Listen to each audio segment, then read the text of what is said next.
జాను వెనక్కి తిరిగి చూసింది. రామ్ను చూసిన క్షణంలో ఆమెకు చాలా హ్యాపీగా అనిపించింది.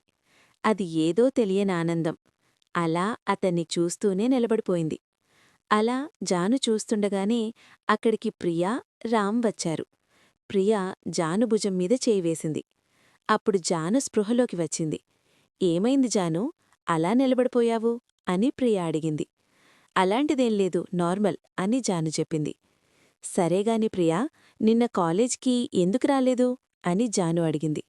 అదేం లేదు జాను, నార్మల్గా రాలేదు అని ప్రియ చెప్పింది. అంతలో అక్కడ ఉన్న రామ్, ఏం జాను, నీ ఫ్రెండ్తో మాట్లాడుతుంటావు కాని నన్ను కనీసం పలకరించవా అన్నాడు. అప్పుడు జాను, అదేం లేదు రామ్, హాయ్, నువ్వు నిన్న రాలేదు కదా అని అడిగింది. నాకు కొంచెం వర్క్ ఉండింది జాను, అందుకే రాలేదు అని రామ్ చెప్పాడు. సరే, టైమైంది, క్లాస్కి వెళదామా అని ప్రియా అంది.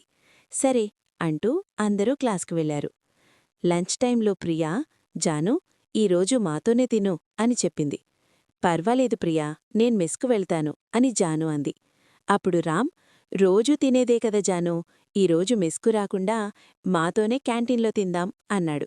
అప్పుడందరూ కలిసి క్యాంటీన్కి వెళ్లారు. అక్కడ ప్రియా, రామ్కి క్లోజ్ ఫ్రెండ్ అయిన అజిత్ ఉన్నాడు. హాయ్ రామ్, హాయ్ ప్రియా అంటూ పలకరించాడు అజిత్. తర్వాత జానువైపు చూసి, నువ్వే జాను కదా, హాయ్ జాను, ఐమ్ అజిత్ అన్నాడు.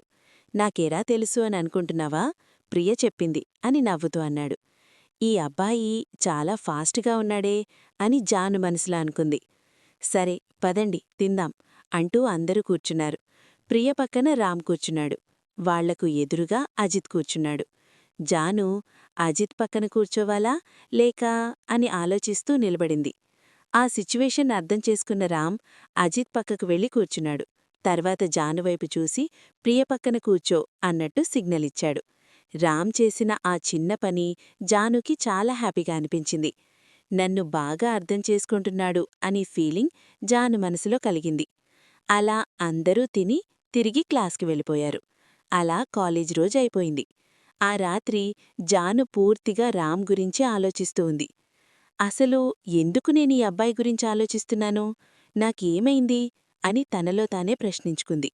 జాను మనసులో ఉన్న ఫీలింగ్ ఏంటో తెలుసుకోవాలంటే ఖచ్చితంగా మా ఛానల్ను ఫాలో అవ్వండి.